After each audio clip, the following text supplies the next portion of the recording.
African woman, confident woman, a special woman, beautiful woman. I cannot deny African women, they strong. She's on fire. She's a blessing from above. A cultural woman. She is a royal woman. A loving and caring mother. Hey, Mama Africa. She did for Zambia. She did for Zimbabwe. She did for Senegal. Mama Africa. Black is beautiful. So beautiful, so adorable, you know. What a beauty to behold. Black is beautiful, black is beautiful, so adorable, you know. What a beauty to behold. African woman, confident woman, a special woman, beautiful woman. I'm loving her vibing. Beautiful woman, she is enticing. She is enticing. Strong African woman, she is a full package.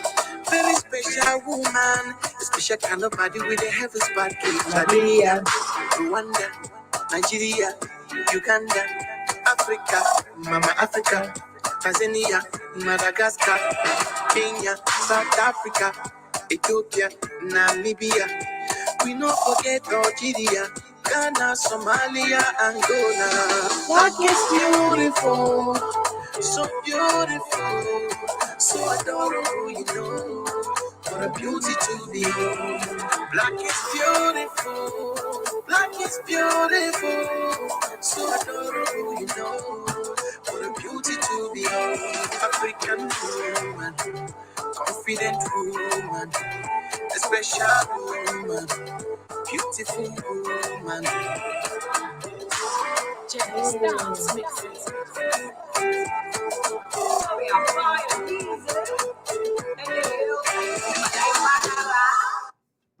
Okay, welcome to Split Talk, the Now Generation. We'll pay our jingle and then we get into the topic. Just tell it to us all. Human rights abuses. Tell it to the nation. Rape and molestation. Tell it to us all. Split Talk. Split Talk. Split Talk. Tell it to us all. Gender equality. Tell it to the world. Split Talk. Split Talk. Split Talk. The Now Generation. Okay, hi everybody. Welcome to Split Talk, the Now Generation.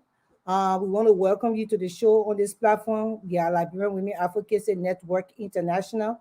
We come here to discuss social issues and also issues that is affecting our community every Sunday at 7 p.m. We were here last week because Liberian Women Advocacy Network International, Lawani, we had a masquerade party to introduce ourselves to the world. And it was a very nice party. So that's why we're not here, but we try to be here every Sunday to share with you our thoughts on social issues in the community. Also, you can find us on YouTube right now. We're streaming live on YouTube, so you can watch us on YouTube as well.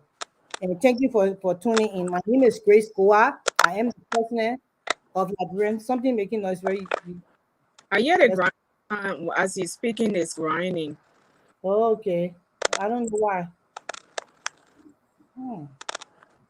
Yeah, it's like, when the station is grinding, that's how it sounds when you're speaking. So, anyway, my name is Grace Goa. I'm the president of Liberian Women Advocacy Network International, Lawani. I'm also the founder of Legacy Holding Foundation. Lawani is a women movement that fight for women's rights. We fight for children's rights. We also fight against gender-based violence, which is for men and women.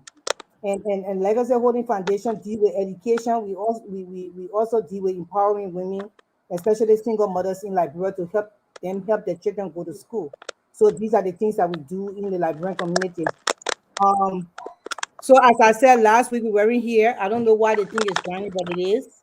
Last week we weren't here because we had Lawani first introduction to the world. We had a masquerade party, but very nice party. We want to thank everybody for coming and sharing with us. Where you can come in. Good evening. My name is Vera Abbott, the Vice President for Liberian Women Advocacy Network International. Welcome to Split Talk this evening. Thank you for tuning in as usual. Thank you for listening to us. And thank you for interacting with us on the platform. We appreciate your viewership. We appreciate your support. You coming every Sunday and listening to us. Thank you. And like Grace said, we want to say a big thank you to everybody who supported us for our masquerade party. Some people sent their donations, but they couldn't come.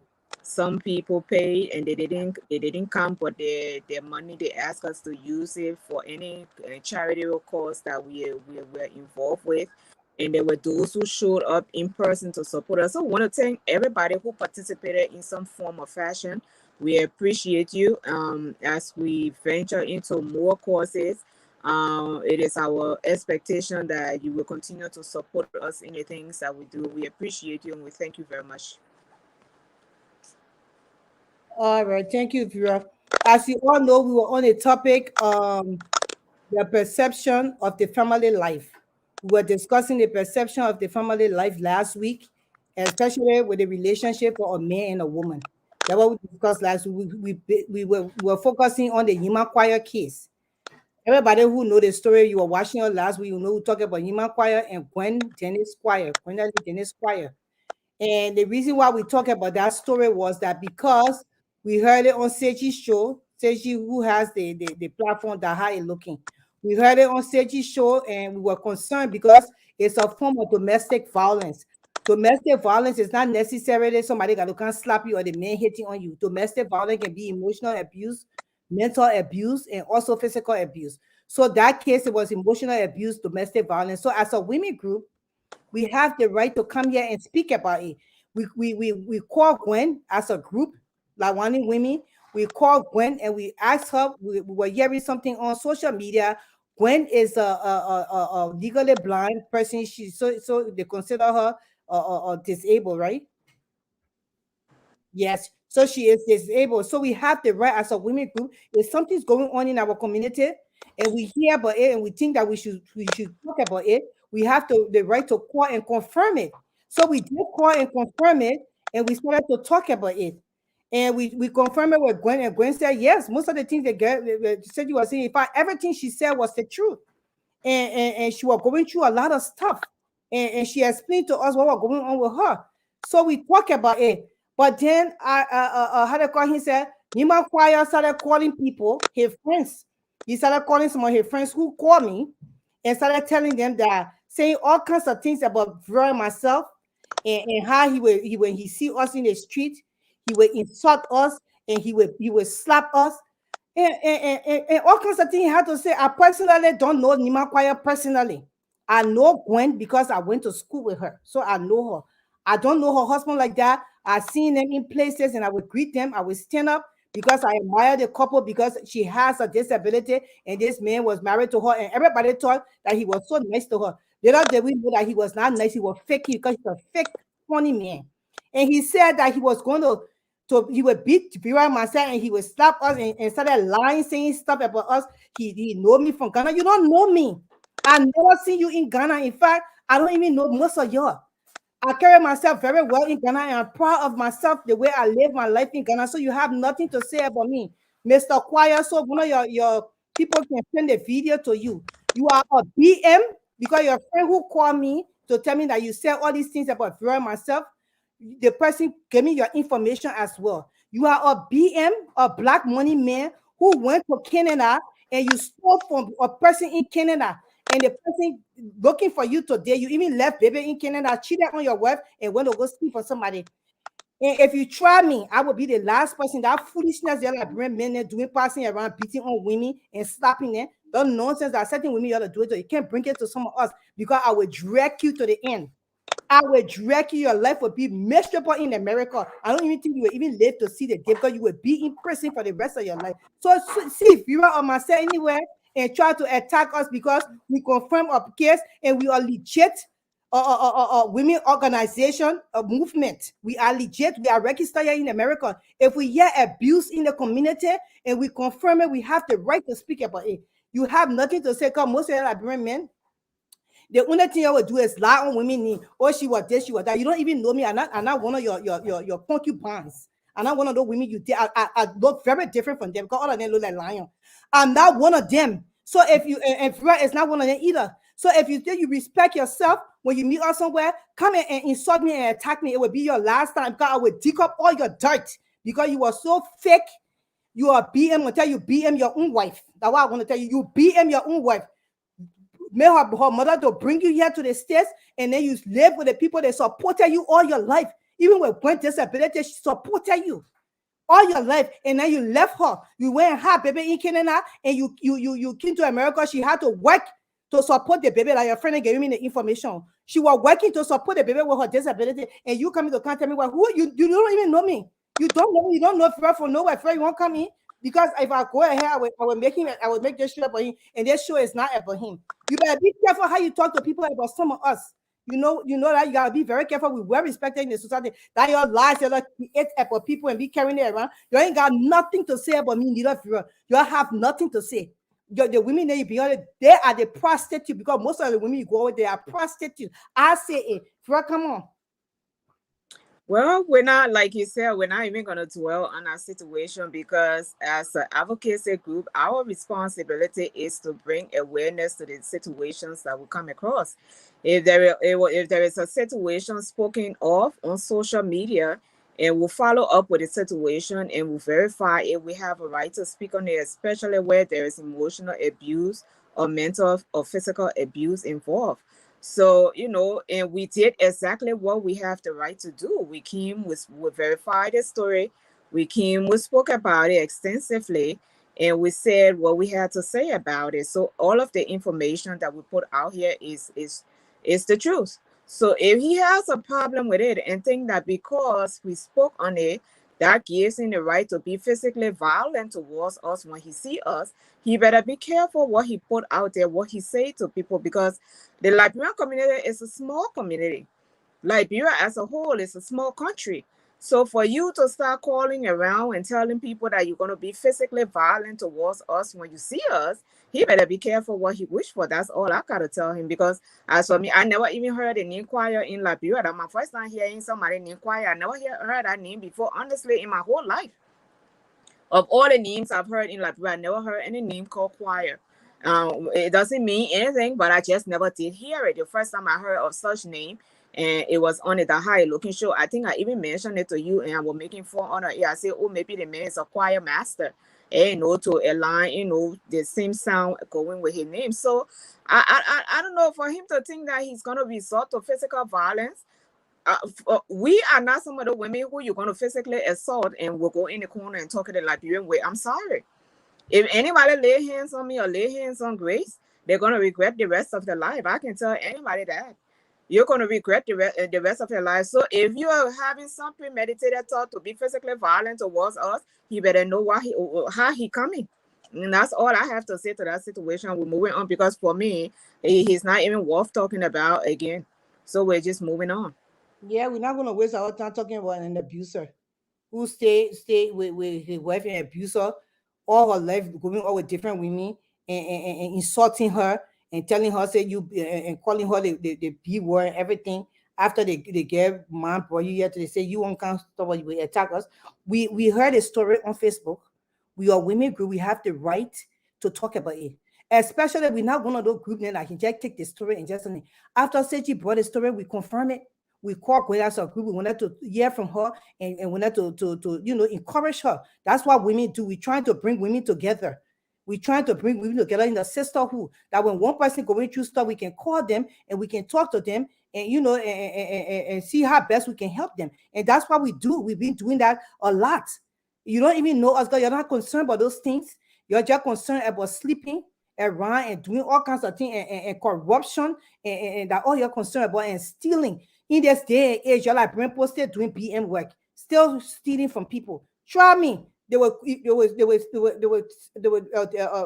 will deport you. They will send you to Canada. I will make sure they send you there, and you will go face your crime. Try me and see. You might you don't know me. Apparently, the people who told you about me on Budu Brown, they never really gave you my information. On Budu Brown was very quiet. I carry myself very nice. Quiet, anybody. I don't take mess. I don't.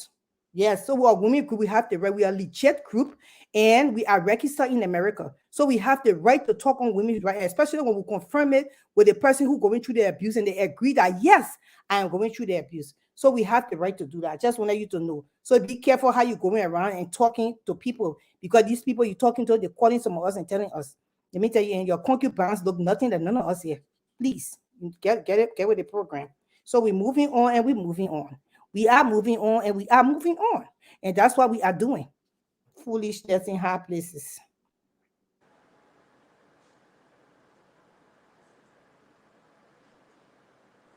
The lady, John, the lady, we tried to call Liberia to find her, but the lady who they said Darius, they don't hit. Darius, they don't, as we heard allegedly, that he is an abuser. Everybody been talking about it, that this man usually would be his wife in normal days and all. Everybody knew about it. They've been talking about it. So we tried to call Liberia to confirm. We saw the woman picture. She's being flogged very severely. So we tried to call Liberia to confirm, and they will not talk to us. Little did we know, other people coming in our inboxes telling us that this woman retract her statement and said that Dylan did not beat her. That's how bad it is when it comes to Liberian and abuse.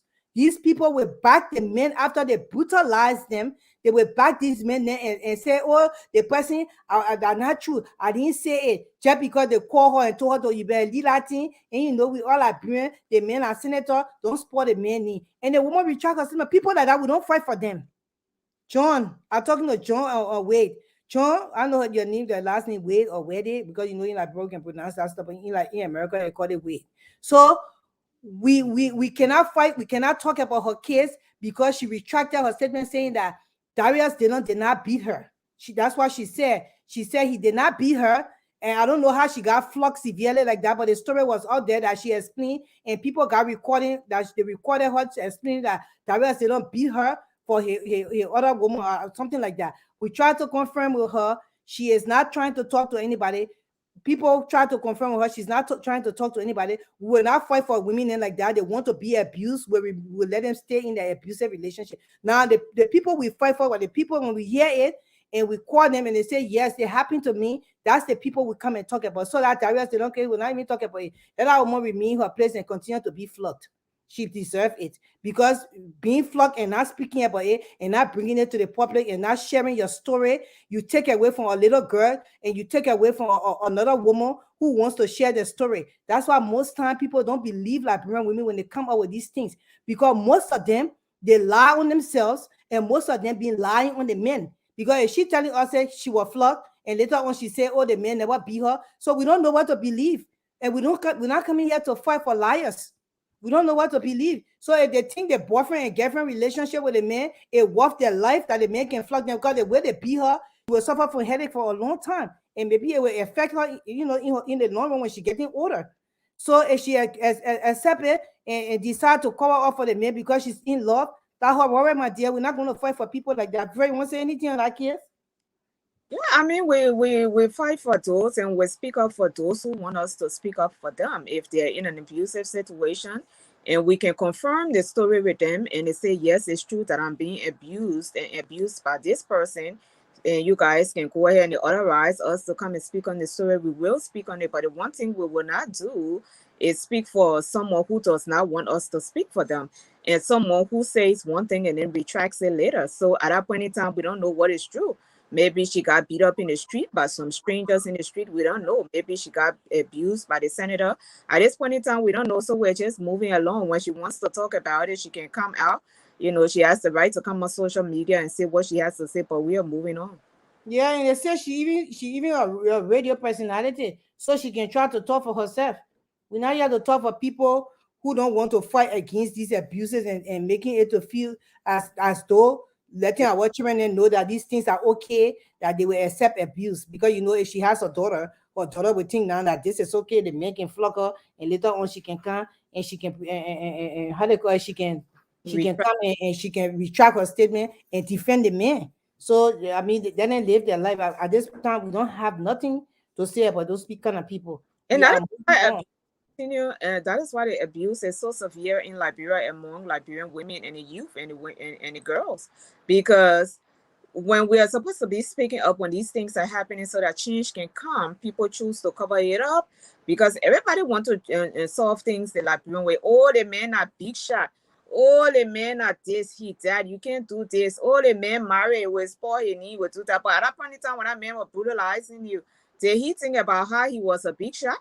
Did he think about how he was married, or did he think about how he was involved in somebody else? At that point in time, when he's angry, he beat you up. That's what anger does to people. That anger will do that. It will beat you up. And people hitting in your eyes and in your face, not just you will get a headache for life, Grace. Those things, they're hitting you towards your eyes. You know why? You can get retinal detachment in the future. I know of older people who during our parents' days that got beat up and got hit in the face, and today in the older years, they got retinal detachment. They lost their eyes. Some of them lost both eyes. Some of them lost one eye. It's totally gone because those things have an effect down the line. Now that maybe you're much younger, it's not going to bother you, but later on down the line, there all kinds of stuff start happening to you. It starts from abuse. So if you want to sit there and sustain abuse from some man who feel that he's high and mighty, and you want to protect his reputation and feel the pain, then so be it. More power to him. Exactly. So we're moving on, John. Thank you for bringing it up. We're not even going to mention it in this show yet because we're not going to run behind people and abuse life. Like we're not going to run behind. We are a women group that we fight for women that want to be fought for. We fight for women that want to fight along with us to change the community and what's going on in our community. The world is changing. And other countries around Liberia right now in West Africa, men do not beat women like that. They carry them to the police station and they jail them. But in our country, the women they decide, and even some of them here live in America, they're being flogged in their homes. They will cover it up and say, oh, and the men myself, we've been together because most Liberians, they like to check years. When you check in pin for years, it ain't worth it. Life is one time. After this, God has a change for us in the afterworld. It's not going to be like this. You're not going to be the person you are. So why is it that you will live your life in pain just because you want to put on a face? I was in a retreat yesterday. My soror sisters and were putting up a face. Everybody come together. You see people put up a face. You don't know what people are going through. Some people are going through hell. Some people are being flogged, especially most of the Liberian women that live here, educated ones. They're being flogged, and they will come somewhere, they will put up their face and sit up with the man will lead them, he will buy all over the place and hang out with everybody, and they just sit down in the corner by themselves because they want to put up their face, they want to keep that relationship so bad. You got one life to live. It doesn't, I mean, after you die, it's over here. Do you want to live your life in pain for the rest of your life? The woman choose to not talk about the alleged flocking that the senator gave her. Who are we to choose to talk about it? We're not going to talk about it because she said the man did not beat her. She said the man beat her. I have a recording that she said the man beat her. Then later on, she said the man never beat her. She says it's a lie. And this woman, they say she has a voice in that, but she talk on the radio. So who are we to kind of talk for her? And as I will reiterate it to you guys, we are Liberian Women Advocacy Network International. We are registered here in the States and in Liberia. We have an office that have staff, and we do things in Liberia a lot. We also have a transition house right now, which we're having problems with. It's a so we are legit. When we take up anybody case, any abuse case, when we hear it on the Higher Looking or any of the other platforms, and we pick it up, we call it the survivor or the victim, and we engage them, ask them questions, whether they've been going through this thing and how we can help them. And they will, if they want, they will explain to us what they're going through. And we ask them, it's okay for us to share. If they say we should share, we share it.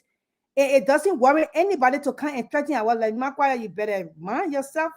We're not one of the other women that will slap you can go hit and go. No, brother, you don't want to do that. And you can call us all the names you want to call us. You that because you're going to lie on people, you're going to or destroy people's character. Who are you to even destroy my character? People already know who I am. I don't care about you. You can't spoil her character either because people know who she is. We moving on. Marriage can be tricky and the challenge is challenging at times. So only natural and when it's only natural when people have some problems in marriage sometimes.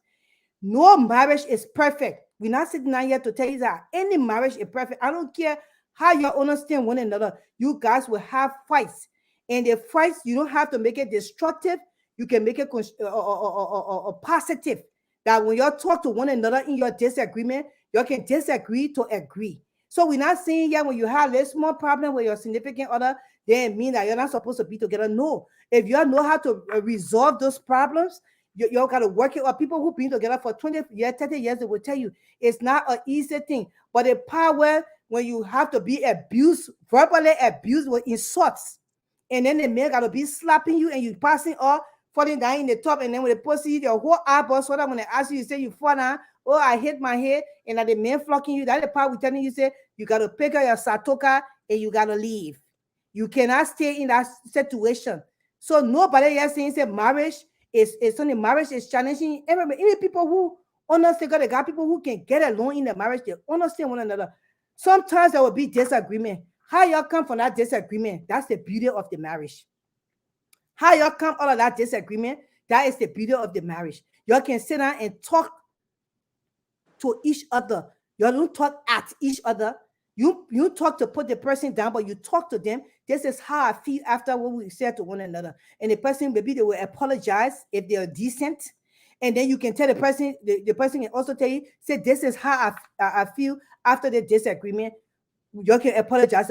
What can we do to change that and move on? That's the beauty of marriage. Last week, we focused on, things that are happening in the marriage, how to detect that the marriage is wrong for you, and and stuff like that. This week, we're focusing on what you can do and how you can determine your marriage is beautiful. How you can determine that, what, this thing is worth staying here. How you can determine that I love to be in this marriage, I will make it work. You have to determine it, but you have to determine it with all domestic violence involved. Because sometimes emotional abuse can be very, very hard, that you don't have to say that, because some of our sisters now, they are going under their head. Some of them are being sent in mental institution.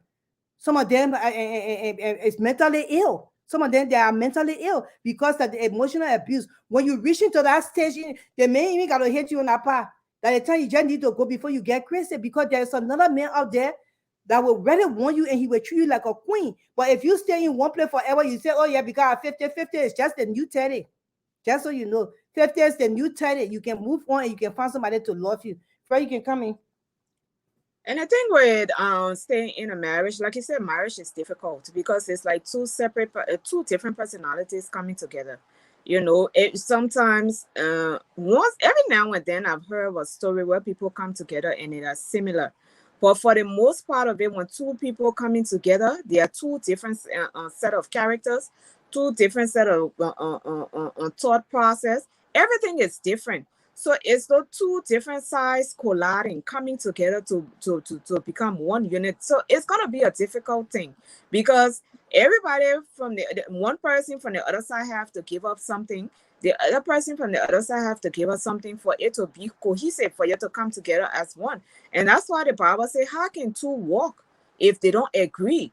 So even though both people are coming from both sides, I mean, different on parts of the world in terms of how they think or how they do things, when they come together, it's like they're supposed to agree to disagree, because even in agreeing to disagree, that's unity, that's oneness, that's you both joining together. Okay, we will agree to disagree without any kind of physical violence, without any kind of verbal or emotional violence. When we cannot agree, we are going to move on and not let whatever the disagreement is about separate us or bring about animosity or bring about hurt and not speaking to each other. That is unity also. So agreeing to disagree is unity in a marriage. So when something is happening and the other person say, you know what, I don't like this thing that you're doing to me. it's for the other side to say, okay, what is it that I'm doing to you? Communication also, I think we've talked about this over and over. In many of our life, we talk about communication, how people should communicate. We were not speaking specifically on marriage, but with all the other topics we have, we always talk about communication, because in everything we do, communication is key. You have to communicate what you're feeling. You have to communicate what you like, what you don't like. Everything has to be communicated. And if someone takes the time and sit with you and tell you this thing that you're doing, I don't like A, I don't like B, I don't like C, it's for the other side to listen and take that into consideration and say, okay, this person does not like this, they do not like that, they don't like this, they don't like that. How can I fix it, or how can I make it better? Everything cannot be fixed, but some things you can come to a compromise, or some things you can find a way to navigate through it without it being problematic. And most people don't do that. Most people don't do that. Everything just tends to fall apart, And the bad thing about it is that with physical abuse, you can see the signs of physical abuse, because you see the bruises, you see, or they slap somebody, you will see the fingerprint on them. If they hit them with something, you will see the scars. With physical abuse, you can see the scars. But with mental and emotional abuse, those scars are not readily available. Not till someone goes into depression, especially if they're emotionally and mentally abused. That's the only time you're going to realize that something is going on. And most people in marriages, they carry a lot of emotional and verbal abuse, which have caused deep scars that people don't see. And that is the reason why when you're talking about people go out, they're just faking, they just put up their facade like everything is all right. You smile, I smile. Some people hold hands, they walking in together as if everything is rosy, whereas a fire in Soweto. Whereas there's big fire in Soweto, but everybody just put up a facade to make it look like, everything is all right. People just counting abusive years. 27 abusive years. 29 and emotional abuse. 30 years of verbal abuse, but say you've been married 30 years. Is that anything good? So we must all reconsider. Marriage is good. Marriage is hard, but it is good. It is good when both parties can sit and communicate effectively. That the other person don't dismiss the other side just because their complaints seem to be like it doesn't make sense. Or the other person say, well, you complain too much. Everything you complain about it. So you dismiss the person complaint and refuse to hear to them. We should always be willing to sit with each other, to listen, to hear each other out. And once we can do that, we will be able to move forward. And once you can move forward, you will be able to transition happily through the marriage and things will get better. Is it going to be perfect? No. Are there going to be days that there will be no fuss just because you're agreeing to disagree? No, there will be many more days of disagreements and arguments. But the beauty of it is that you guys will be able to come to the table and talk about it and move forward. Okay. So my friend Mayuple, hello Mayuple, my childhood friend. She said sometimes they say because of the children. So if you remain there, and she said sometimes they say it's because of the children. So if you remain there and die, then what become of your children? And that's the truth. You cannot stay in any abusive relationship because of your kids. Because the thing is that if your kids even watching the abuse, they're being abused. They are hurting too. They are hurting too, and they're being abused. They're going through it, and it will bother them when they get older. So you can't stay there for anything. You need to free yourself and try to leave. And yeah, some signs that when you marry the right person. It means that the marriage is working, because most of our people, they don't know the different signs. That's why last week we getting signs of when things happen in the marriage, the signs that that the marriage is not working, the abuse and everything. We're getting all that information. Today, we're giving you the signs when they say the marriage is right. What things that you need to be seeing in this marriage, or what thing you and your husband need to be doing to show you that the marriage is right and is working. Now, we're not saying that you will not make play, you will have argument.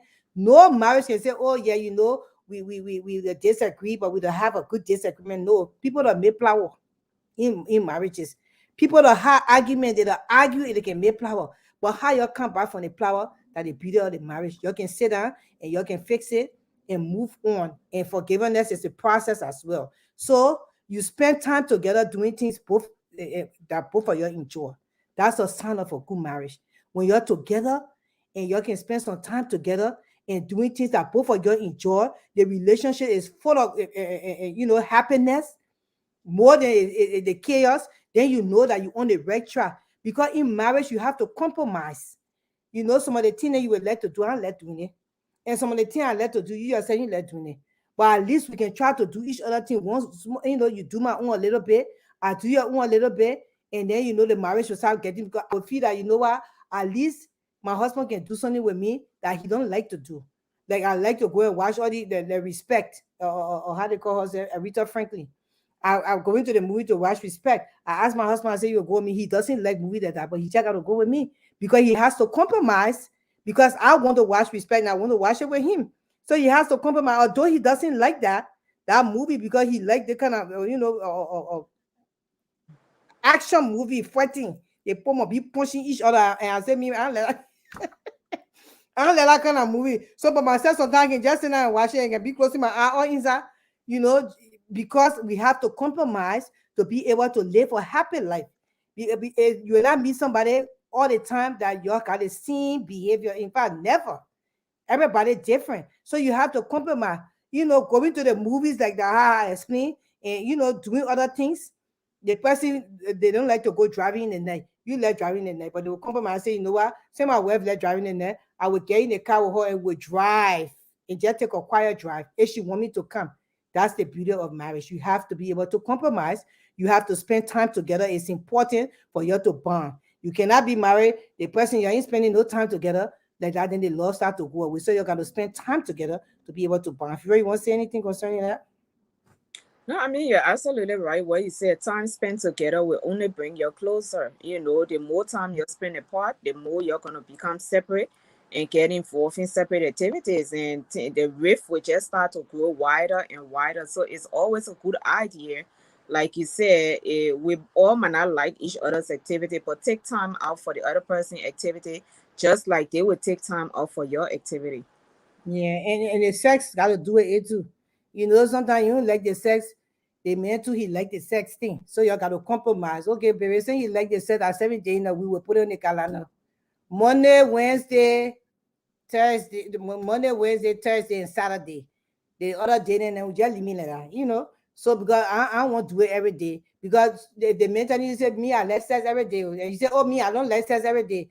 You can come to a compromise. Very serious. This is serious. These things are bringing problem in family.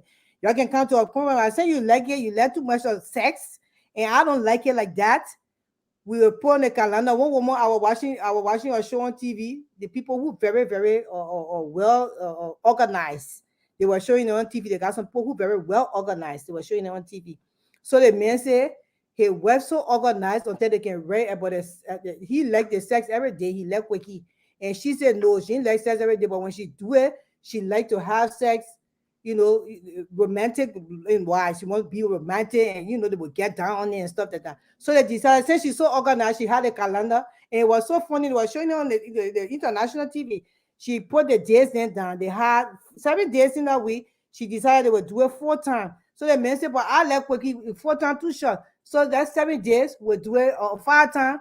One of the day will be my quickie. Then the other days, then we can come to do everything. He said he can't wait for his day when they were interviewing. He said, what day you like? He said, I can't wait for my quickie. Did I think I can just be waiting for it?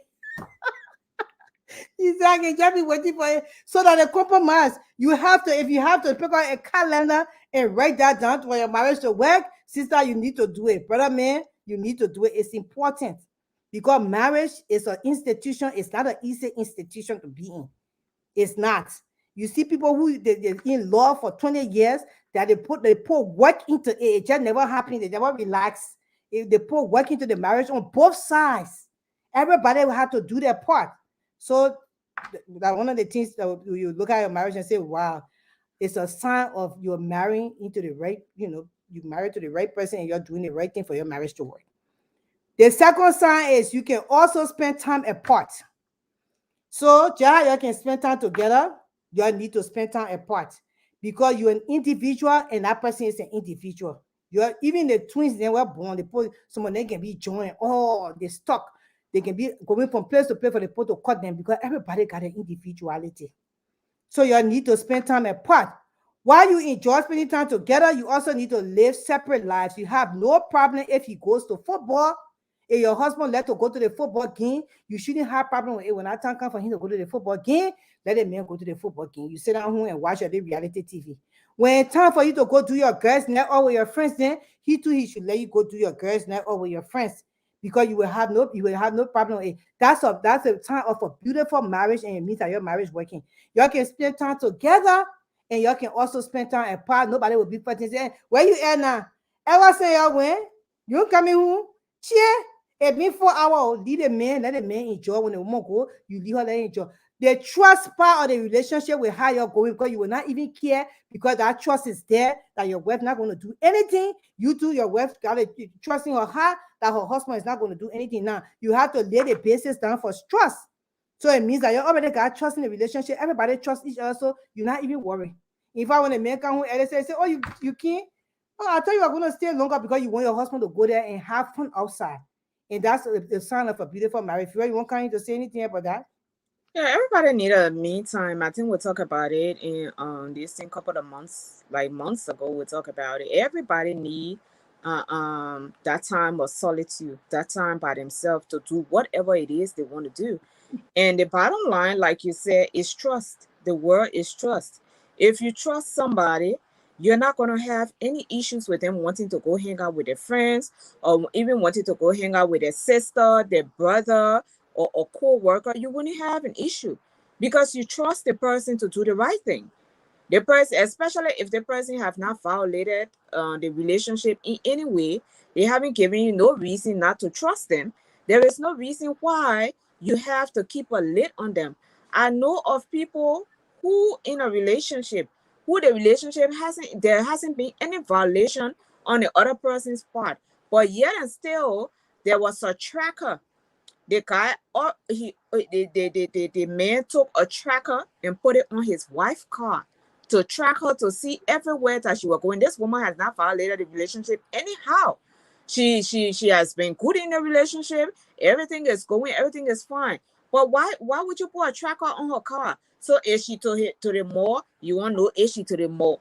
If she went to the corner store, you want to know if she to the corner store. And when she leaving work, what time she leave work, all those things that distrust. And then when the woman found out, she felt so hurt because that in itself was a violation. Yeah. You did not allow her privacy. Whereas she gave you your privacy. She don't check on you like that because you know what? She respects you and she trusts you. But when it came her turn, you had a tracker on her car. You had all kinds of recording camera under the bed, video camera under the bed to see if somebody would come in the house to hear voices and all those kind of things. And all those things are violation. So the woman got to the point she was pissed, and that marriage almost what is this thing? That marriage almost fell apart. And those things, not only cheating will cause a marriage to fall apart, those kind of issues will cause a marriage to fall apart because you know what? Everybody don't tolerate the same thing. Everybody don't have the temperament. Everybody don't forgive those things easily. For some people, it's a big deal. For other people, say, oh, well, the man love you. He just wanted to know where you were going. You know, maybe if you get in trouble, that's a way to know if you get in trouble. No, let the woman. Man has that truth. They got trust issues. It means that they had trust problem in their marriage. And it's not coming from the woman because the woman had not done anything for him to distrust her, but it's coming from himself. Maybe he doesn't have the trust in himself. Most men that do that means that they're doing something. That's why they're afraid that they were doing something. Yeah, but in those kind of marriage, those kind of relationship, you're not falling apart. Yeah. Falling apart. And then people say, oh, that because now that not no legitimate reason for the marriage to fall apart just because the man put a little tracker under your car. He just wanted to know. No, it's a big deal. If a woman give you your time, give her time. She's not your child. She don't live with you. This is a partnership. Just like she trusts you, you need to trust her. So and most of the time, when people come in relationships, they come there with baggages. If you had trust issues in your past relationship, you don't have to bring it in your present relationship because it's a whole different person you're meeting with a whole different background, with a whole different behavior. You have to leave that past relationship. Your other girlfriend was dropping this like it's hot or what they play doesn't mean the woman you with now we can't be dropping it like it has. That's why some of you to find out about the women then before you date them or the men then, because when the person is already abused from that kind of being abused from cheating and stuff like that, they tend to bring it in another relationship, and then it causes them problem in a very legitimate relationship that they in, that God really sent for them now, because why they coming from a relationship that was no trust, there was no honesty, and they had abuses going on like because for you to that is some kind of abuse for you to put a tracker on somebody's car, like the person don't have a life. Everybody that are individuals, they have to have their time. That me time is very important. So and we are moving on because we can't just dwell on that. The third one is that you have to be attentive. You have to take your partner very seriously. I don't care how that person is talking. When something bothered them, you feel that thing was not anything to bother them, but it bothered them. So you have to be attentive to listen to them, what they have to say, and how they feel, and for you to be able to meet their needs at that particular time, because you did something and they felt some kind of way. And it's not okay for you to say, "Oh, I don't think anything wrong with what I did," and they think it's not anything. It was nothing to you, but it meant something to that person. And for a good relationship to continue to work, you have to be attentive to your partner's need. And when they hurt because of something you think is silly, but today is not silly, you have to pay attention to it, because what is silly to you is not silly to me. Having a partner who notices that you need or your needs and your wants is a very good partner. It's a sign of a beautiful relationship when your partner know exactly your needs and your wants as well. They know that certain times they say, "Oh yeah, my wife need this, or my husband need that. I need to do this for him." If he coming home, maybe he will want tea. I need to put a percolator on and put his water in the tea kettle. Then he get hot, so when he can drink the tea. And then when he can't, he miss the hot water. He know you are thinking about him. So you have to pay attention to all these kind of things for your marriage to work. You cannot just sit there and say, "Oh yeah, and I did something, I said sorry, and I think we should move on from there." No, except the way you sing the sorry, the person can move on to that. It's your duty for you to be attentive and make sure they are able to help them to move from that particular stage, because you guys are partners, and if you want to be happy, you want to make sure your spouse is happy. That's why they say happy wife is happy life. It go both ways. If you know you want your spouse to be happy, and they continue to complain on something, you have to think about ways and means that what can I do to get my wife out of this stage? I heard her in a certain way, or I heard my husband in a certain way. What can I do to make us to graduate from this stage? It's on you to be able to figure that out, not to just brush the person aside. So the attentiveness is very important in a marriage. It's a sign of a good marriage. Very one kind on that part. Yeah, one time I said happy wife, happy life, and somebody rebuked me for it and say, "Oh, that's the wrong thing to say. That thing that not true. That thing that you say that happy wife, happy wife. That's not how it works." So I told the person, I said, "Well, you were still on inside." Because when the Bible talk about love and submission, in my opinion, this is my opinion I'm giving. When the Bible talks about love and submission, that happy wife, happy life comes to my mind. I think happy wife, happy life falls into that, because you know what? The man goes and gets the home. The woman is who makes the home a happy place. And as long as that woman is not happy in the home will not be happy. And most men don't understand that. To have a happy home, the woman must be happy in the home. They didn't say that everything should be perfectly done in the home for the woman to be happy, but the woman has to be happy. And you just said something. If the other person is offended and they are not willing to let go easily, the person who they feel offended them is that person's responsibility to make sure they move on from that offense. Mhm. That's part of love and submission. Because if you love the woman and the woman is holding onto something that does not want to let go, it is on you to use all the tactics all the strategies all the pampering It is your responsibility to make sure you can allow that person to move on from the situation comfortably and trustworthily, not forcing them to let go of the situation. The same with the woman. If the man has a problem and he's not moving on from it, he's still feeling salty about it, it is on you to make sure that you do whatever you can for him to move on from that situation comfortably, not to force him to leave the situation alone. And in many cases, what happens is that the other person try to make the other person to move on forcibly. Oh, that thing a long time ago, you hitch on it. No, it will not work like that. Happy wife, happy life. Happy husband, happy life. It goes both ways. When someone is sour about something, it is on all of us to make sure that the person move on happily, and when they move on happily, that issue will be resolved. But if somebody got to move on from an issue with grudge, that means the issue still there, hasn't been resolved. Yeah, exactly. Up And, again. and yes, especially when you cause that issue, it is on you to make sure you'll move on from there. The both of you, you got to be there with the person. You got to be there and tell them. And the sincerity of your apology, the way you carry all your apology, the sincerity, the person will see and say, okay, you know what, I think I need to move on from this thing now. And the person will move on from there. But it's on you. Pastor Sango, welcome on the platform. Pastor Sango said, my best corner with my best people. Lawani forever again. Congratulations for a successful masquerade party. Praying for you guys. Shalom. Shalom, Pastor.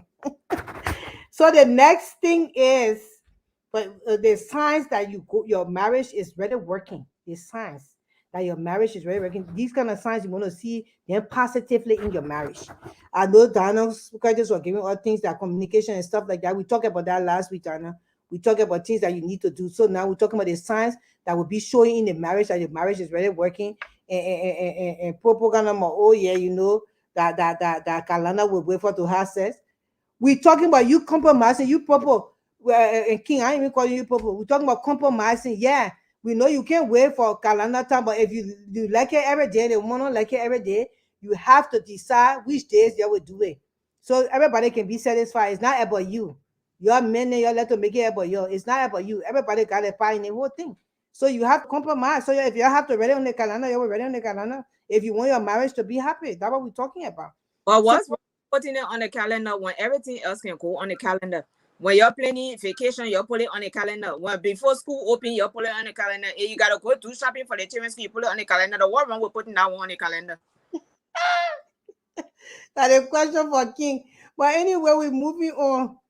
Signs that will show that your marriage is very, very happy, and that the signs you should look for. So if you don't have those signs and you start creating them within your marriage, when there is a bad news, you go to them first.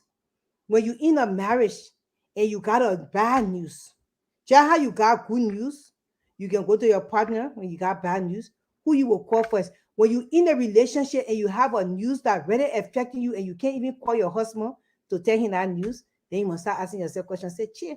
Because any news, the first person you will call will be your spouse to give it. Whether you got promotion on your job, or whether something happened there, or maybe you got fired, or maybe if something happened, the first person you will call. You see an accident on the road, although you're not in the accident, they really trigger you, the first person will call. Most of the time, it will be your spouse. And not even most of the time, it should be, because that connection is there. But if you something going on and you can't even call your spouse, you can't call your girlfriend and say, oh man, this and that, then you start to ask yourself whether you and your husband got that connection. It means that you lack connection right there. If you cannot give a good news and a bad news to your husband first or your wife, something not right. Something not right. You want to say anything about that? That's exactly. Yeah, I mean, the thing it is what it is. Something is not right. 99% of the time, the first person you will call will be your spouse. Or a sign of a good marriage is 99% of the time when things happen, or life-changing events, when it happening to you, the first person you will call is your spouse. If you can call your spouse, then it means that something about your marriage not right. Or if you got to think twice before calling, then something incorrect. And the fifth sign of a good marriage is when you have strong trust. Trust is the foundation of a healthy relationship. Whether it is trusting them when they go out with their friends or confiding in them when you are upset, that's the trust. If you cannot confide in your husband or your wife, your significant other, your live-in boyfriend and girlfriend, you'll be living in for years, that common law marriage. If you cannot confide in that person, it means that you don't have strong trust. Because most of the time, the only person you will really be able to get good helpful gossip to will be your husband or your wife. If you scared to get your husband or your wife gossip, that man he let talking, it means that there is some trust lacking. Why are you there? Sister, why are you there? Or brother, why are you there? If you cannot trust, one of my friends told me one time in my life, he said, Grace, the relationship you in, if anything happened to you, God forbid, and you have to be sick, and you in a hospital, that person you with, do you see them standing by your bedside, or do you see them coming there to be with you and take care of you? He said, think about it in your mind. Do you see that person? Will they be there for you? That the question is, you can't see that person there. Bah, by yourself, you go. There's the person who's supposed to be there, they all there. That person you with, and not them. The person who's supposed to be there, they're still out there, and you're not with them. So if you're in a relationship, I repeat, and if anything will happen to you, God forbid, because we live in the world, all kinds of things happening. There, our other sister, she was depressed. One of them were in a mental capacity. If you see your husband or your wife there to take care of you, at least going there after work to be there to hold your hand. If you don't see that person there, if you close your eyes and you think for real, because you know who you with, you know who you married to, you know who you dating, you can know the thing is there, but we can be playing blind eye that we can't see. If you cannot see that person that will be there for you, that's not a sign of a good marriage. You're not in a good marriage. You need to park your load and continue to work, because you know that life here, things can change, anything can happen. And before you look, all your life you're not giving to somebody, they will not even be there for you. If you can't see that person, it's not a sign for good marriage. You are in a trashy marriage. If you're coming, We all be able to sacrifice for one another. If you can make a sacrifice for someone and nowhere in your mind do you think that the other person will make a sacrifice for you, then it's time to reconsider many things. You need to re-examine yourself. You need to call yourself into. You call yourself and say, Führer, let's go into meeting. Sit down and have a meeting with your spirit. Have a meeting with your inner self. Examine yourself and ask yourself the tough questions. And say, Führer, this. Führer, that. Ask yourself the questions and see if you can answer those questions, because we are two parts. We're more than two parts, but the two part I'm focusing on is your spirit and your physical. Ask yourself that. Let the physical ask the spirit, and let the spirit ask the physical, and see what your answer might be. And if you cannot come up with a good answer, if you cannot come up with a concrete answer, if you cannot come up with a satisfactory answer, then it's time for you to consider some things in your life. Maybe you have to reshuffle some things in your life, or maybe it's just time to let go. So sometimes, it's a good thing to question ourselves. Questioning yourself, for me, I don't think it's a bad thing. And every now and then, even if you're not in a bad marriage, every now and then question yourself. Draw up some questions for yourself and communicate with your spirit. Let your spirit and your physical communicate and see what your answers are. It's very necessary for all of us. Because the fact is that some people are in marriage where it's one-sided. A lot of marriages are one-sided. And most of the time, the women are the one who are getting the short end of the stick, because they are making the most sacrifice, and that sacrifice is not reciprocated. And when they think about it down the line, they don't see in the future that sacrifice will ever be made for them.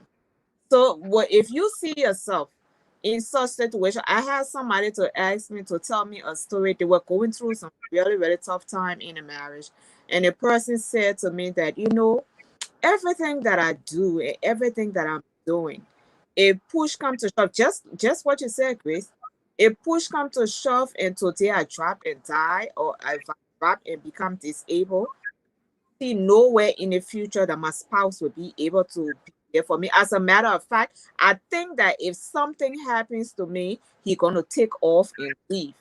Wow. That's how they said it to me. So I said, well, if you think like that, what makes you to think like that? And the person lay out several conditions that what led to that thought process. I said to her, I said, well, if that is the case, then it's time to re-examine yourself. It's time to re-examine the relationship. It's time to call, ask hard questions. And if some of those questions don't have answers, then it's time to walk. It's time. I didn't tell her to walk because we don't tell people to work. They have to make their own judgment call. I told her then it's time to reconsider some things and it's time to make a hard decision. And she said, okay. She said, you know what, you're right. I would think about it and I would do those things. I don't know what happened after that. I never talk about it. But I trusted that she was really going to sit down and ask herself the hard question and come up with some hard decisions. And sometimes in the end, we all have to make those hard decisions and it would be worth the while.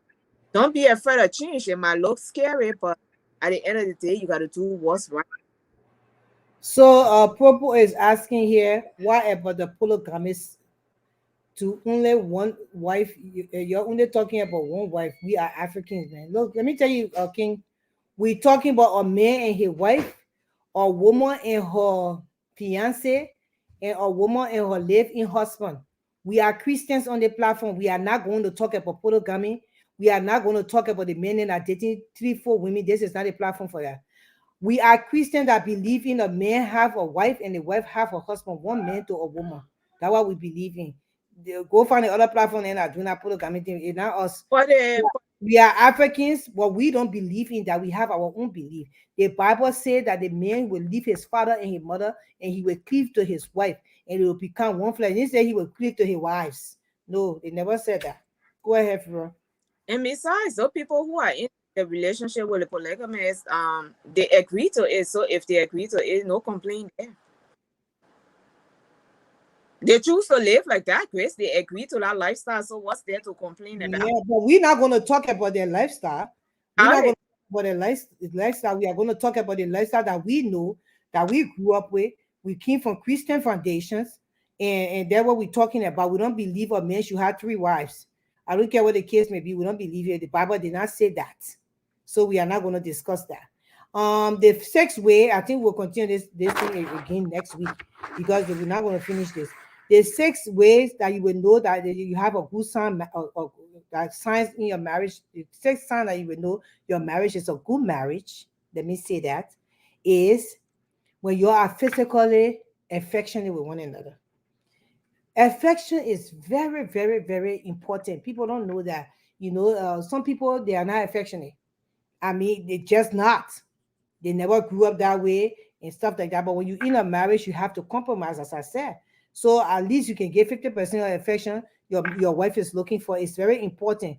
And most time, the affection makes the marriage very, very sealed, especially with men.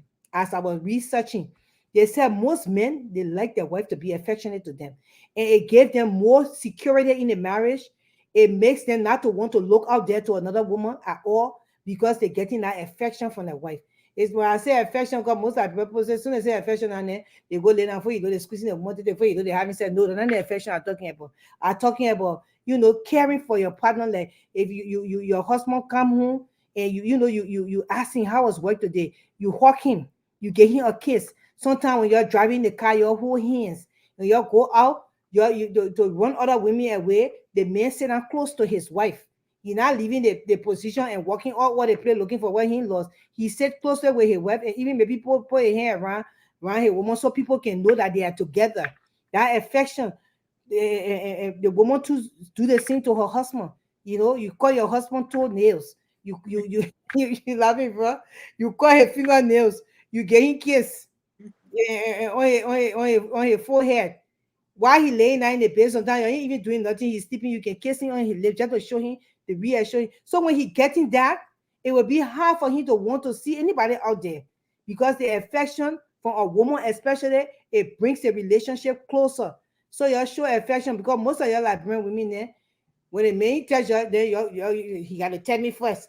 And that meant that thing I would like people grew up with, the man got to touch me first. He didn't want to be the first to touch me. No, you as a woman, you have to touch your husband as well. You can want to have sex with him. Nothing wrong with that.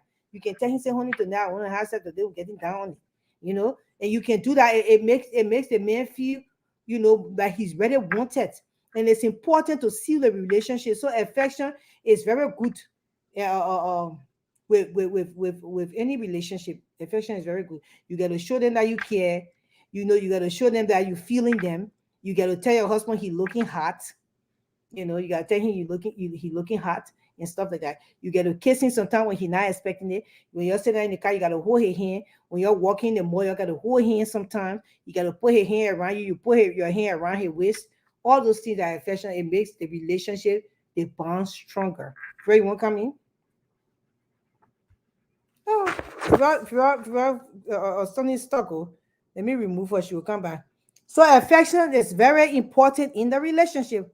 It makes sense as individuals to tend to feel more cared and understood when their partner show physical affection to them.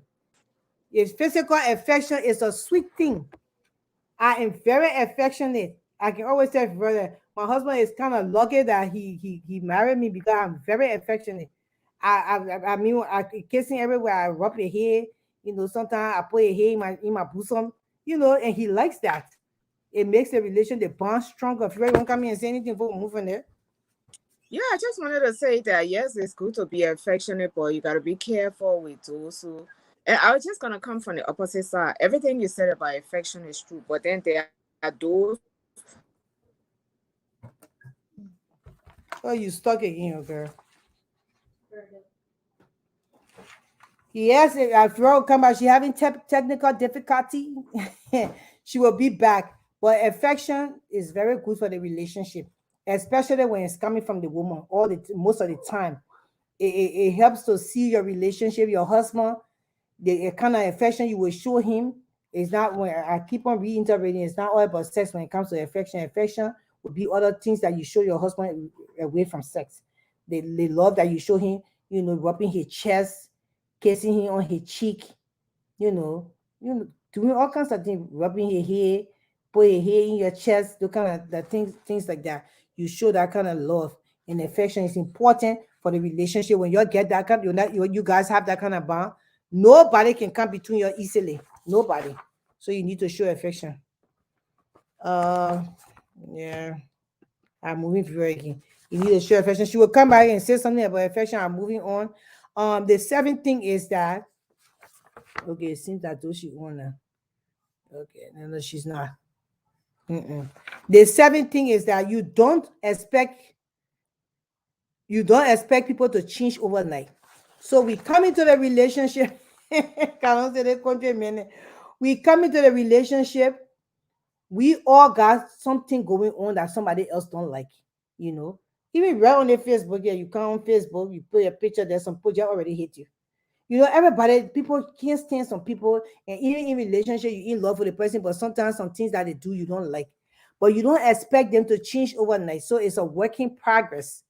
When they're doing something you don't like, all you have to do is try to work along with them for them to get out of that habit, that thing that you don't like. And you have to express it for them to get out of the habit. If you're coming and say what you were saying about affection, so because your thing was No, what's on let us go. I mean, just quickly, I was gonna say we need to be careful with the full affection because sometimes you give affection, but not like some people. Then by the time they see people, a group of people, then they, oh, can't me a hug now, can't do this now. You have to be secure in the affection people give you. That even when you're a group of people, you don't show off. Affection is not a show off because you ain't got nothing to prove. Affection is just between you and your partner. You give it spontaneously, or you just give that one is not a scheduled thing. You just give it and stuff like that. But some people will use that as a form of they use it as a security blanket. Like if they see they go into a gathering and they see other people, they become intimidated. Then they want you to come, oh, can't give me a hug now, can't put me on your back, can't honor my arm and all the things. So we just have to be careful. Yeah, but the thing is that the kind of affection I'm talking about that shows that your marriage is good is the affection what you guys doing in the house. So when you're outside, it would just be like a second nature thing. It's not only for outside or outdoor. I mean, when you're among people, affection when you start doing it from home, when you're in public, you won't even notice that you're even affectionate to one another because it's a habit that you're doing it all the time to one another. So Happen I'm not. outside. Mhm. If you go outside and it doesn't happen, some people will accuse you that it didn't happen. Okay, let me just give an example. If you're affectionate in a home, this is like a normal behavior for you. Nothing can trigger it. That's just your habit for your relationship. And you went out into a gathering, and usually when you go out, you will hold hands and do this and do that. But there's one time you went into your gathering and you didn't hold hands with the person. Now the person tends to accuse you that, oh, but all the time when we go out, you always holding my hand. But I noticed there one gathering we went to, you never held my hand. Something is wrong. That's what I'm saying. Just because it doesn't happen in a particular time doesn't mean that you should go and accuse the other person. Yes, it's a regular activity, but if you went to a gathering and didn't happen, don't come back and say, oh, you know what? All the time, Chris, you myself go every time. I know every time. Then they start telling you the amount of times you went away or were holding him, but there one particular time, you refuse to hold my hand. Something in the hole. That's what I'm saying. So the person refused to hold their hand in that I tried to hold your hand and you just didn't want to hold my hand, or you just never held my hand. Because if you didn't hold my hand, I could hold your hand. Either or, we could hold each other's hand. But if I tried to hold your hand in a particular gathering and now you refusing in a particular gathering that I shouldn't hold your hand, then the person can have questions. But if you even try to hold my hand, just because I didn't hold your hand, you didn't hold my hand, then you come to blame me for that, then it's not working. I move on, yeah. I just wanted to throw that in there. Yeah, so that's the thing. Because if you're affectionate to one another, it would be like a second nature thing. You don't even have to be in gathering. Anywhere you people are, you always show it. If you want to tell people, say, start noticing, say, but but sometimes you don't even mean to do it. It's just a part of you. That's why affection is very, very important in the relationship. It keeps a bond. You know, it keeps a bond with the man, his wife, or the woman and her husband.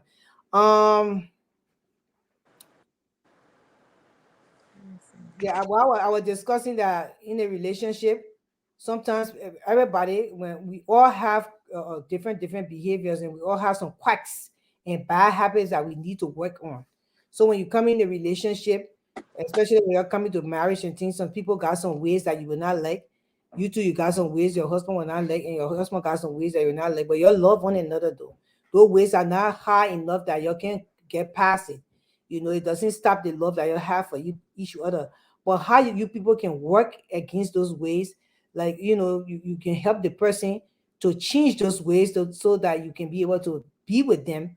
And, you know, with all you're having problems with those different petty things. How can we do that? Once you can get past that, it's a sign of a good relationship. But you always have to remember that the person cannot change overnight. It's a working process. So you have to work with them. Instead of you shaming them on the behavior that they have, you have to work with them and help them to get out of that behavior.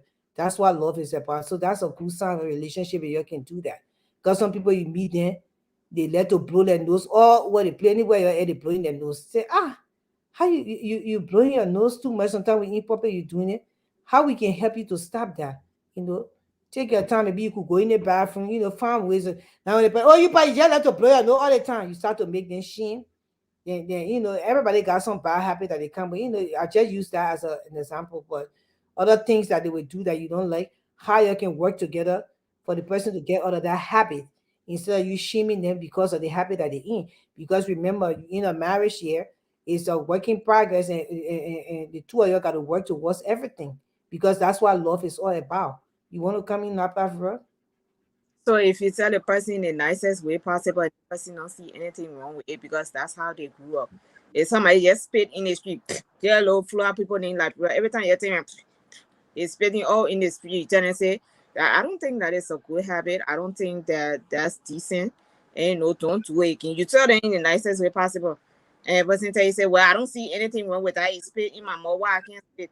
I mean, how else can you tell somebody that in that case, what do you do?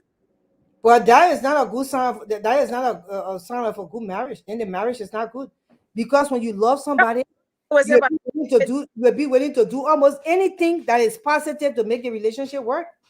Well, but some people don't see it. What if the man don't see it as a positive? Maybe the man, when he was growing up, he's spitting that in the street long time, and nobody told him anything bad. So for him, it's nothing bad. Now you come along, you the wife, and you tell him, say, oh, that is not a good habit, or that is not a good practice. You just spit in the street like that. It's not good. And then you say, oh, but what wrong with that? It's spit in my mouth. Why I can't spit? I don't see nothing wrong with that. I mean, That why John Wayne says a Bethlehem. people will tell you, say, Then that's why we're talking about good sign in a marriage. Then So- it means that marriage is not good. Because so then if one is petty, because of petty, because it's petty, and they say the marriage not cool, so you're supposed to leave the man because it's petty. They no, say, that one can be a decision. People can walk out of marriage because of that. I If you spitting all the time and the person say we have to work on this thing because it doesn't look good, I don't like it, and it look nasty to me, and you can't even compromise. That's what we talk about, compromising a marriage, and you cannot even compromise. Say, okay, I will work on it, and you start to stop it little by little, and little by little. Your wife say, honey, today, we work, we only spend 2 times. You start to make it that kind of way, make it sweet. Yeah, because that's what love is all about. But love is not about arguing and going back and forth, or else you will not get to the place you're supposed to get. You love me? No, but you see, the thing is, it all has to do with upbringing too. So, and like I was saying, we all come from different places. We all had different kind of upbringing. In some upbringing, those were nothing. Nothing was wrong with that. Now, if you came from a home where doing that was nothing wrong with it, your parents never check you or nobody never check you on it, you think it's an okay behavior. Now, here comes somebody else who came from that background and say, no, that's a nasty behavior. You don't do stuff like that. Then it becomes like, oh, so you think you're better than me? Or so you think you grew up in a better home than I did? But my thing is that how come you were that person in the first place, especially when you didn't like that spitting thing and all the kind of gross behavior is major the relationship. I started running the platform and I told you I met one man in Minnesota. The man wanted to be with me. The man kept spaying him, but I said, oh hell no. I cannot date this guy. He did everything. The guy was a nice guy. He did everything. He was like trying to cook me for like almost 3 months. He was doing everything nice. And this one day he invited me. After some time, he said, Grace, I need you to come visit me to see where I stay because you don't even come visit me. I always carry you for lunch and stuff like that. You need to come visit me. So I decided that day. I said, okay, I will go to the house because you were very nice to me. And I was thinking, I said, maybe we could date. But we never had time for me to know who he was. That's why it's good to know people at least 3 to 6 months before you can decide that, okay, I really want to be in this relationship, this thing can work. Because at that point, my husband said, my mother-in-law used to say, all that direct club will come outside. You can't live in the sugar anymore. They will start to show you who they are. And then when I decided I wanted to go to the house that morning, when I got to his house in the morning, I think it was around 10 or something like that. It was late morning, even it was early morning. When I opened his door, that man has pain. I said, huh? Oh, brother, no. I said, oh, hell. I've never in my life, I got 5 freaking brothers. In fact, there were 6. 2 of my brothers there now. I've never seen my brother do none of that before. I said, what? That man has paid him more. And the papa, I said, I said, you know what? I went my 5th month. I said, you know what? Maybe he just went to the door with him, or he go spit it and come out. That man had it. I said, and the spirit was staying, or he was talking with the spirit, or just one real pregnant woman. Even when I'm pregnant, I don't even keep spaying my mother that. I was like, hell no. That was the end of it. And so you know what happens that you will take and what happens you will not take before you even get in a real serious relationship. Yeah, at that time you have to cut your ties. But if you are getting the relationship, then the little petty habits, maybe you can bear and you can work on them, changing that behavior or that habit. And that's where we're coming from with the whole thing. So we're moving on. The next one we'll talk about, we'll close here, and then next we'll come back. We're going to continue with the topic next week. We're going to finish it up. You have to put the other person first. You have to put the other person first. Me and Fiora went in a depth communication last week. She and myself were just talking about the whole thing about marriage, and we're concerned about how a lot of Liberian women are being abused, and they hiding it. And a lot of them in abusive, emotional abusive, and mentally abusive relationship, physical abuse, and everything. They're going through all the 9 years, and they keep on holding on to it because we got a tendency or checking years. Oh, me and the person been together 25 years old. That's a big thing. So we were talking about it. We started getting into depth how to put it. I was trying to lay it for her to understand the way I coming from my point of view, and she was trying to make me to understand what she think. And I think we'll go back and forth before we leave here tonight. And I was saying that you have to put the other person first. Means that you have to do your part. Whether the person is not doing their part in a relationship, once you got married, there was love there. Once you're together after some 3 years and you're still together, there is love in that relationship. What am I going to do for me to better myself, for my spouse to be happy? That's what you should be thinking about. Don't put your concern on what the other person doing. Do your part. So if the day you have to walk out of that relationship, you will walk in peace. So yeah, he didn't call me. He didn't call me today, so I will not call him. No, you will have to call him today because you're doing your part. You see what I'm saying? You're doing your part. So you're putting him first because at the end of the day, he's supposed to put you first as well. If he's not putting you first, it left for him because when you already exhausted all you can, and then the relationship not working, you will go there with all, leave from there with all regrets. So between things like work and your kids, you don't always have the time to make your spouse priority. So when you are with the right person, that is not the case. You will make them, you will put them first in everything you do, even before your children. Some people say, oh, yeah, you know, I heard my little daughter the other day. She said, I put myself first. Me and my children come first. But the Bible that us Christians that married, the Bible that said that we should get married, the Christianity life, they say you should forsake all others and you have to put your spouse first before anybody else. And that's the hard thing that most marriages the people cannot do. I know it's hard, it's not hard. Doesn't mean you don't love yourself, but you have to put your spouse first, and your spouse have to also put you first. No matter how chaotic life is, how it gets, your spouse come first. It's a natural thing. That is real love. Means that you're doing your part in the relationship that you're supposed to do, and you expect the person to do their part. Now I'm saying, oh, because he didn't do that one, I will not do that one. No, it doesn't work that way. Fred can come in. I know you said that. You myself come from different perspectives from this because you said that no matter what, if the other person not doing the part, you still have to do your part until you have exhausted all your efforts. Now, my question to you is that isn't that a one-sided relationship? No, it's not a one-sided relationship. I don't know why. Because I don't know why granny. It's not a, I don't know why granny, man. Oh Lord. The granny really, really bad. We can't hear anything you're saying. Fred, go ahead and talk. But what I'm saying is, in my mind, oh, Chris got off. I don't know what you got. But in my mind, if you have to be in a relationship with someone where you have to do what you have to do in a relationship and just don't pay attention to what the other person is supposed to do, it's one-sided.